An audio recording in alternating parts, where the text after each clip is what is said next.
Thank you very much for coming and welcome. I've varied a little bit from the text in the booklet. I'm sort of developing on from that and thinking it through subsequent to submitting it to Imma. So a more adequate subtitle today might be Dimension Variable. And this indicates that the topic which I've been asked to address is quite difficult to account. It's very difficult to define what is installation art.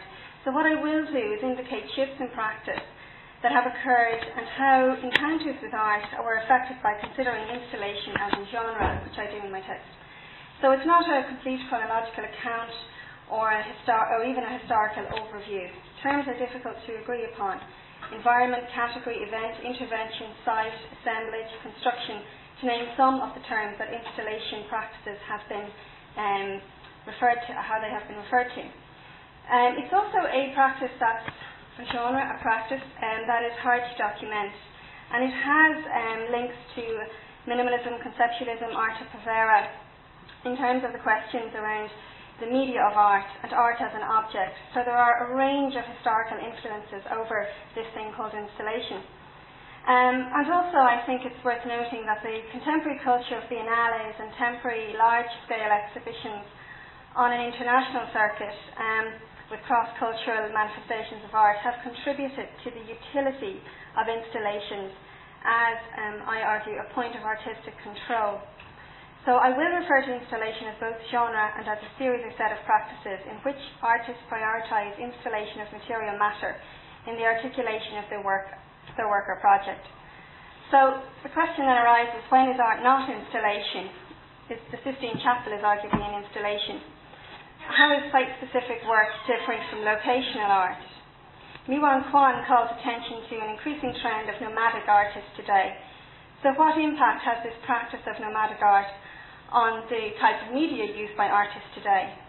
Claire Doherty has outlined a growing move from studio to situation as artists develop responsive practices that are less often about self-expression than social facilitation of one kind or another. So my point of departure for this talk is a problem posed by Rosalind Krauss in terms of installation art.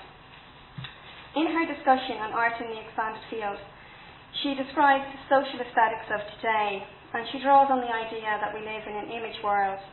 I mean, the text is from the late 90s, but she's talking about Frederick Jemisin's notion of the complete image permeation of social and daily life. Therefore, the aesthetic experience is everywhere, which makes notions of art as a separate aesthetic sphere obsolete. And for Rosalind Krauss, in her exploration of what she calls the post-medium condition of today, she discusses the work of Marcel Broodthaers, and in her kind of concluding comments implies that installation practices and intermedia practices are in danger of being complicit with the globalization and the image in the service of capital, and talks about a situation where there is a return to consider the idea of differentiated specificity in relation to media, a kind of rethinking of the potential of thinking through art in terms of separate media. And she discusses in great depth the work of Marcel Broodthaers, and I've chosen an image here, museum, a print, an art object rather than an installation from 1972, because it is the problem posed by the art object for artists in the late 60s and 70s in particular, but also earlier, as I will mention. But in particular, at this point, somebody like Marcel Broodthaers is wondering about what is the value and function of the art object. In his work, Museum of Modern Art, begun in 1968 and carried on for 4 years, he created a museum which he said was a fiction that allows us to grasp reality and at the same time what it hides. And the project began when Broodthaers mounted an exhibition in his apartment in Brussels, which consisted of crates, postcards, and developed into a series of other exhibitions, objects and images. For Krauss, Marcel Broodthaers can be considered in the context of the post-medium condition of now, because he stands at and thus stands for what she would like to see as the complex of this condition. She claims that though Broodthaers was the presumed spokesman for intermedia and the end of art in traditional media segregated sense, nonetheless, for his work he wove an internal lining that has to be called redemptive. And this is where she develops this idea that Broodthaers, in fact, in his consideration of media, is calling to rethink differentiated media within art practice, which arguably installation art as a multimedia spatial proposition might defy. In this particular work, there are identical bars of gold bullion are stamped with an eagle, which refers to this eagles department that he had as part of his Museum of Modern Art. And he explored the use of the eagle insignia and as an icon as a cue to thinking about institutions of cultural representation, the eagle having obviously many layered symbolisms and significations. On this you have, on the left they are labelled with artist names, and on the right they have commodities such as sugar and tobacco. And at the bottom of each row there are words like copy, original and false and all of those kind of elements. So clearly Broodthaers is interested in correlating the notion of art as an artifact and art as a commodity or an object of consumption, which is where I want to start my talk. So I just have a sense of the structure here. I will briefly talk about the notion of culture and commodity with reference to a work by Marcel, Duchamp and Andy Warhol, Andy Warhol and others. I then will look at the idea of medium through focus on the work of Klaus Oldenburg, Michael Landy, Cornelia Parker. I then want to consider the idea of space in relation to installation practice by reference to Anne Hamilton, Olafur Lesson and Andrew Carney. And finally, experience. Trinity Minha Brusnam and the Kabakov and Mona Hatoum. Lastly, for conclusion, I will reconsider the idea of museum fiction with reference to Thomas Hirscher and Alana O'Kelly, just looking at one work briefly by each. And these terms, medium, space, experience, correlate to the structure of my text, where I talk about locating the viewer, pushing the boundaries of art, performativity, and the theatre of representation. But these are all framed by the twin concerns, as I mentioned, of art as the art object as an artifact and the art object as a chip, an economic chip, or a thing of consumer culture.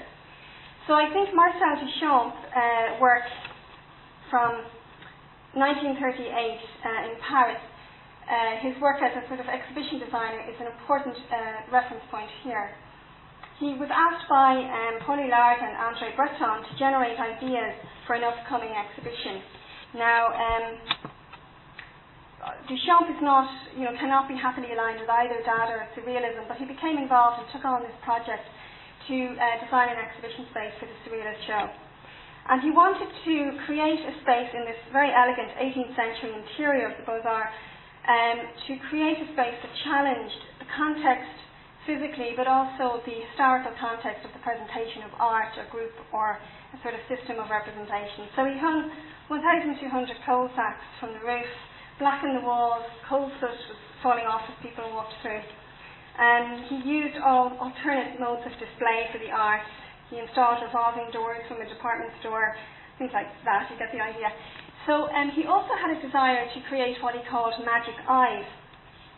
Elena Filipovic writes about this, and the idea was that they would light up as the viewer approached the work as they walked through some invisible ray. Now, at that time, the technology wasn't available to him to do this, so Man Ray helped him, came up with an idea and said, we'll do the opening in the dark and hand out torches as people come in. And the idea was to try and accentuate the process of viewing and to make as they approach the artwork, they have to light up a torch to see it. And this is an image from that. And Duchamp's interest in trying to resist the controlling of the object to, I suppose, received curatorial conventions is exemplified in the work. And again, this is the text from Efflux that I mentioned. So I suppose rather than reading through all that, the point is the last sentence is maybe the most important. Duchamp's complex visual exercises and their centrality to his corpus, his persistent preoccupation with visuality questions not only what and how we see, but ultimately what and how institutions of art make us see, which is something that Broodthaers clearly address later on. And the other artist in this introductory salvo is Andy Warhol, and really it's Andy Warhol and 6 artists actually involved in this project of creating the American supermarket in 1964. And as Warhol's work is repeatedly talked about in terms of its relationship to commodity culture and mass image culture, mass media, reproduction of images. But he also made the comment, when you think about it, this is Andy Warhol, department stores are kind of like museums. And not kind of, no kind of about it. Susan Pearce outlines that the museum, the modern museum, and the department store are simultaneous developments in urban culture, urban leisure culture. The idea of classification of objects and artefacts, either to consume in terms of understanding the history or to buy and just go home and eat, are simultaneous phenomenon in Western culture. So they're not kind of like, they actually are very much related. And so Warhol's work in the best reading draws attention to these questions in terms of the image world that was talked about by Jameson. So I want to move on now, having raised those, I suppose, drawn attention to those points of how the artwork functions as an artifact and functions as a consumable object, and to talk about medium. So Claes Oldenburg's work, which I discussed in the booklet, from 1961 predates Warhol and friends.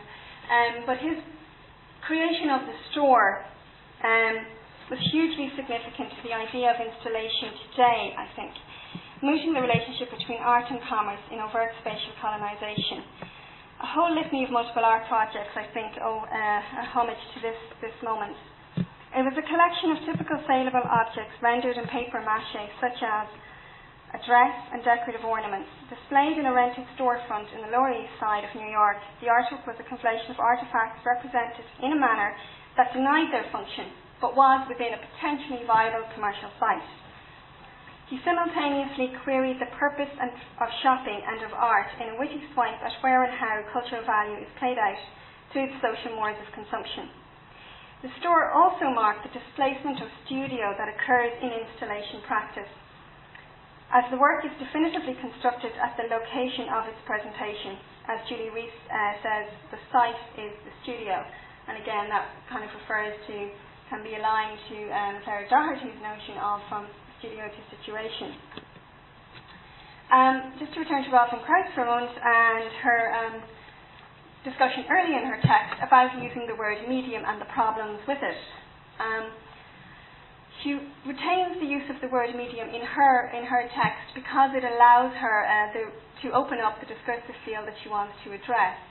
And I think that I was interested to make reference to this because it's inherent in the word is the problem, I suppose, of trying to define something like a media or a practice like installation that defies medium specificity. That is, this is true at the historical level, that the fate of this concept, this is medium, seems to be belong chronologically to the rise of a critical postmodernism, institutional critique and site specificity, that in its turn has produced its own problematic aftermath, the international phenomenon of installation art. So her work is a call to, as I mentioned, try and think outside of a overly homogenizing generalization. Oh, it's all installation now. But anyway, I quite like her use of the word medium, and it is actually in that vein, even though I'm kind of drawing a slightly different address from it, it is in that vein that I use the word medium. So Michael Landy, following on much later, on Claes Oldenburg's idea of using a shop on Andy Warhol, in 2001, the clothing store C&A pulled out of the UK, closed all their UK stores. It was a Netherlands clothing department store, and they closed 109 stores. And Michael Landy used one of the stores on Oxford Street to create a 2-week project called Breakdown, in which he destroyed all his possessions So he set up the machines, the necessary machines to catalogue, classify, and then systematically destroy everything he owned. In the space, he bagged and tagged the items, created an inventory with various catalogues.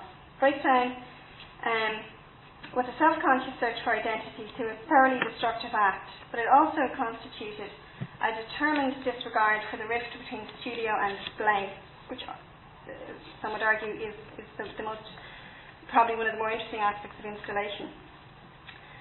He also negated the separation of performance from installation. But it raises this desire to be witnessed, and as I mentioned in passing, at the outset, installation is really hard to document, and so we end up looking at a still image of something that happened in a space at another time. But he was interested in the witnessing of it. So I suppose this indicates the idea that installation is a setting up of a situation. It's the context for a performance. In a related concern with materialism, but with a rather different outcome, Cornelia Parker's work constitutes the querying of what is valuable, personally, socially, culturally. And she pursues this throughout many of her works, whether hidden or the throwaway, or things that are eternally stored and often forgotten about, become the display focus in her work and somehow transformed. Refocusing attention on what is memorialised in art, Parker's work obviously owes quite a lot to, I think, to Arte Povera. She writes of this: cold dark matter is the material within the universe that we cannot see and we cannot quantify. We know it exists, but we cannot measure it. It is immeasurable, unfathomable. And further, of her practice in general, I like to take man-made objects and push them to the point where they almost lose their reference, so they become something else and take on other alliances, which I would argue as well is what Duchamp and Broodthaers and Warhol were doing. Fascination with the instability of meaning is common in contemporary art, and it's reflected among her peers, Richard Whitehead, Damien Hirst, in various reconfigurations of the materiality of art and a questioning of the space it occupies, and I think importantly the space that installation art actually fashions. It changes space. So through those three examples, Oldenburg, Landy and Parker, I was drawing attention to the medium, the material medium, and the question of it breaking its boundaries, which is something that is discussed in relation to Marcel Duchamp's work. The idea that where one way of approaching or trying to address what is installation art is to consider how the sculptural work proliferates space, breaks through their medium boundaries, and in that way perhaps move into what might be called a genre of installation art.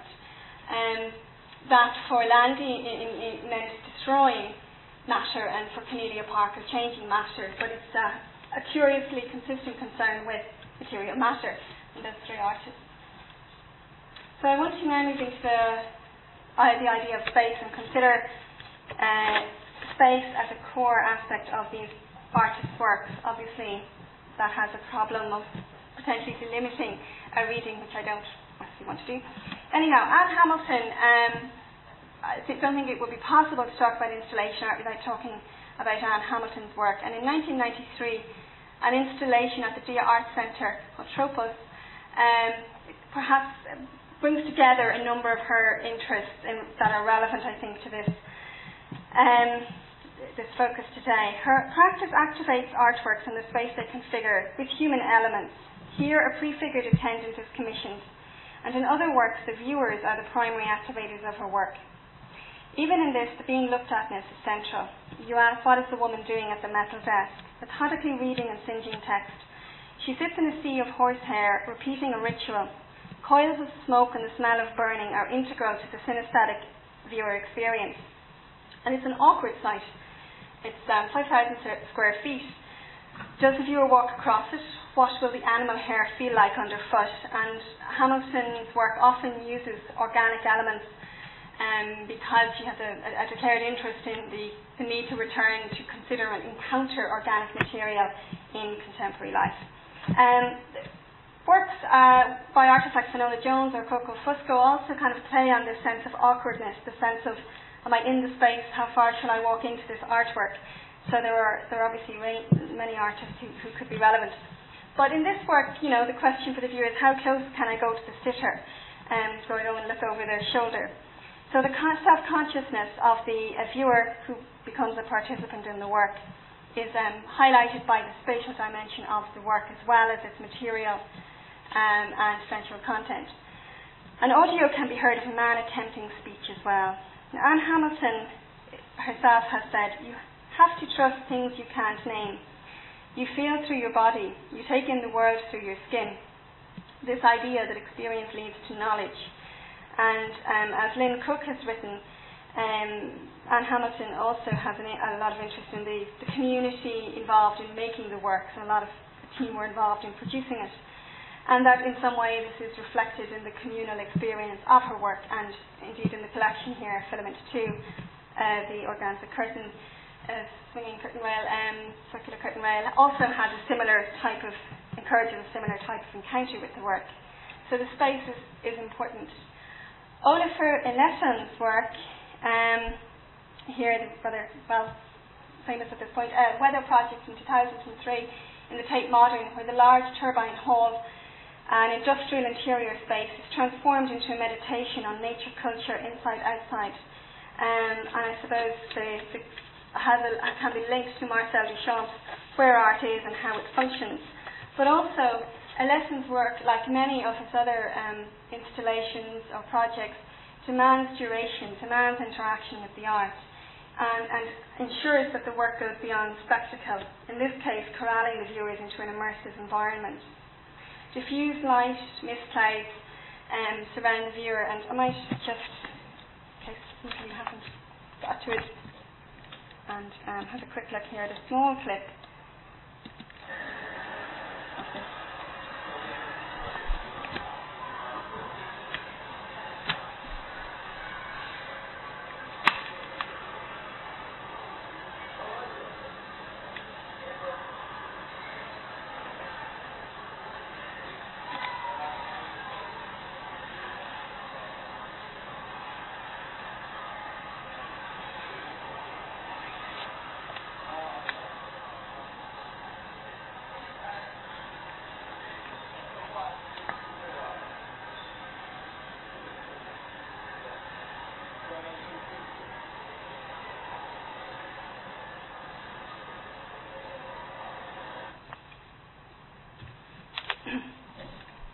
So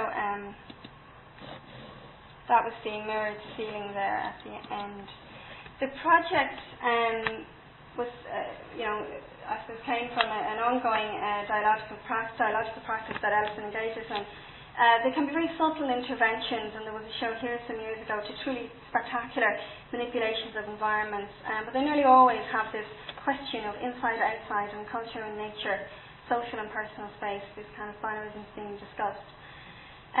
This was creation of an artificial sun, and there was mirrored ceilings, as you saw there. It has this, I suppose, quite an in-depth exploration of a whole experience, a total bodily experience in a space. He has commented on being surprised, frankly, at how often people return to the space and how they stayed and hung around and lay down and sort of hung out there for quite a while. And it became a kind of a return place, which has, I suppose, some connotations of temples. But Johann Beringer, choreographer, remarks that perhaps unwittingly, Ellison's work became an interactive movement installation. The space under the transformative light had become a stage. And this idea of installations as a stage or as a theatre is something I address in the text, and is something that many writers on installation art return to. And in this case, if the work was a stage, then clearly the people, visitors, were the key actors.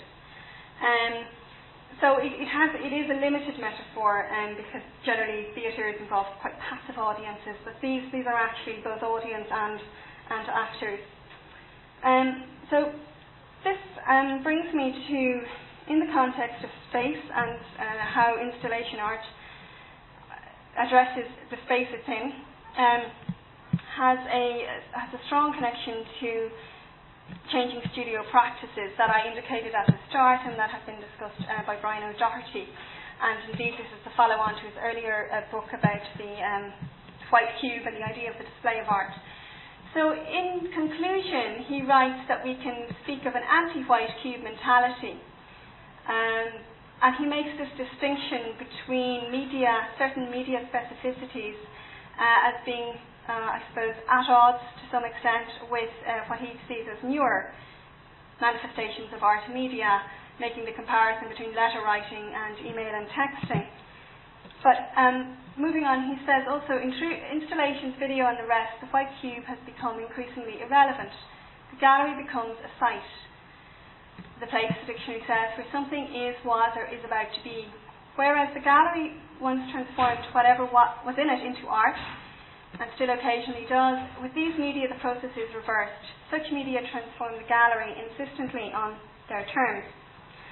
So the counterpositioning of types of media is kind of maybe difficult to just totally address right now in terms of what he was looking at. But this last part I'm interested in,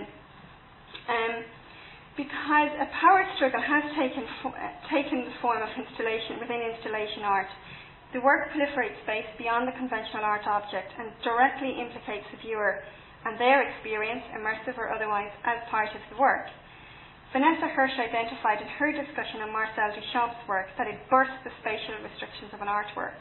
And I would argue that this is a symbolic tearing down of previously proffered boundaries of art, site of production, place of presentation and social function.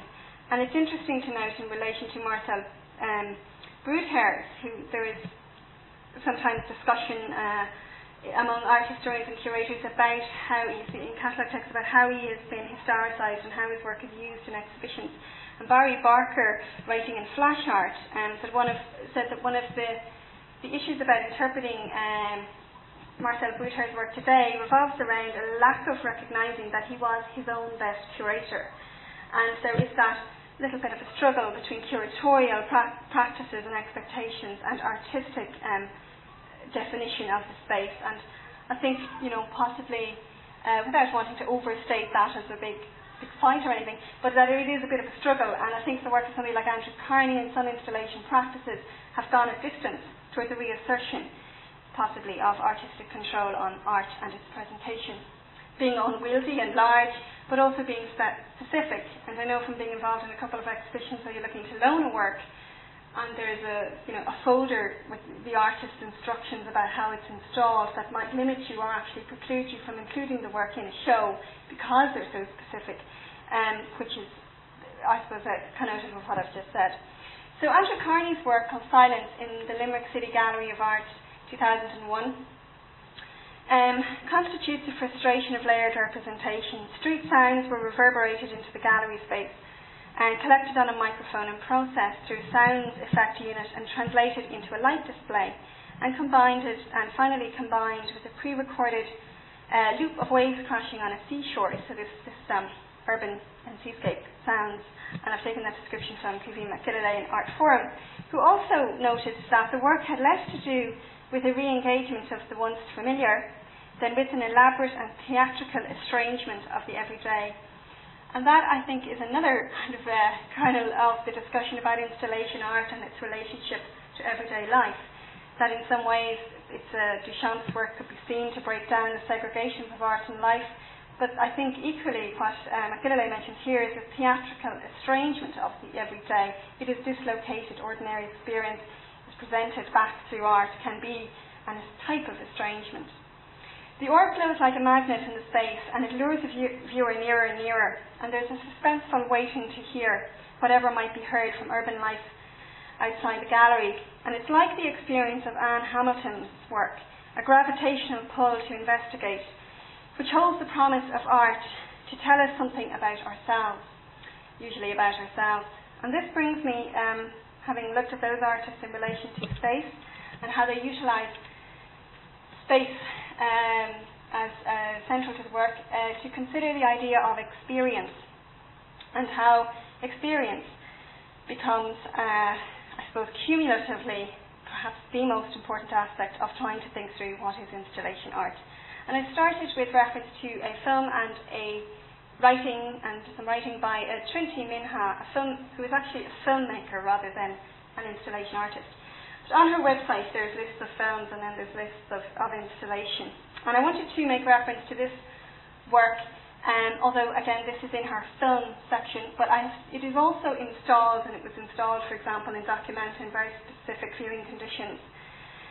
But also as, I suppose, a way of introducing her ideas, which I think have a relevance in terms of art telling us something about ourselves and how these perceptions of self and other come into play in installation practices. Her film was a non-linear poetic journey of sights and sounds, unsettlingly edited.